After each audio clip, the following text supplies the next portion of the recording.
हे बघा, आज मी काय बनवतेय. तुम्हाला सर्वांना संकष्टी चतुर्दशीच्या खूप खूप शुभेच्छा. नमस्ते श्री स्वामी समर्थ. माझ्या गणूला ना गोड आवडतच नाही, पण त्यांनी आज स्वतःहून मला बोलला की पूजा आज मोदक बनव आणि संकष्टी पण आहे.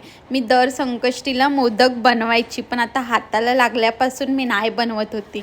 मग मी गणूला विचारलं माझ्याने होईल का. गणू बोललं हो होणार तुझ्याने, तू कर.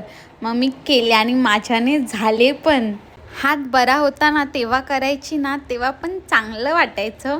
पण आज माझ्या हाताला बरं नाही आणि त्याच हाताने मी केलं. खरंच मला एवढं चांगलं वाटत होतं ना की गणपती बाप्पाने मला ताकद दिली करण्यासाठी. तुम्ही असं बोलत असणार की ही हात करत असते, पण माझ्या हाताला खूप म्हणजे असं लागलं आहे ना की माझा हात अजून पण फोल्ड होत नाही. तरी पण मी कामं करते, जेवण पण करते. पण मला वाटलं नव्हतं मी मोदक पण करेन, कारण पीठ मळा आणि मी माझ्या लागलेला हात आहे ना त्यांनीच पीठ मळलं. थँक्यू मी माझ्या नवऱ्याला बोलेन, कारण त्यांनीच मला मोटिवेट केलं की तू करू शकते आणि मी केलंसुद्धा. माझ्या हाताला लागल्यापासून आहे ना मी कंटिन्यू भातच खात होती.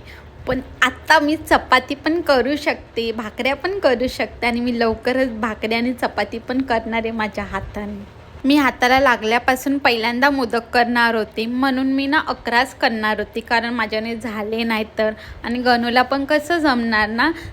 पण माझे मोदक 15 झाले. मग मी देवाला 11 दाखवले आणि बाकीचे मग आम्ही खाल्ले आणि खूप छान झालेले मोदक. चला भेटूया नेक्स्ट ब्लॉगमध्ये. बाय.